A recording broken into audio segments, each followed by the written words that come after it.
Kung hindi po sa ating Panginoong Diyos ang mga nasa paglabag sa kanyang mga kautusan, kanino po sila? Sa Juan 8:44, ganito po ang pagtuturo ng Biblia. Kayo'y sa inyong amang dyablo, at ang mga nais ng inyong ama ang ibig ninyong gawin.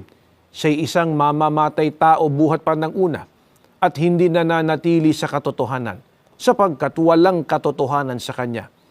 Pagka nagsasalita siya ng kasinungalingan, ay nagsasalita siya ng saganang kanya, sapagkat siya'y isang sinungaling at ama nito.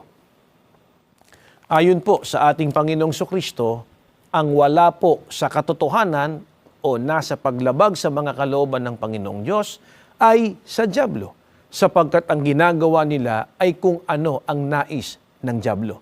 Na ang isa nga po rito ay ang magsalita ng kasinungalingan. Ang dyablo po ang ama ng mga sinungaling, at ang dyablo po ay kaaway ng ating Panginoong Diyos, kaya ang mga anak ng dyablo ay kaaway rin ng Panginoong Diyos.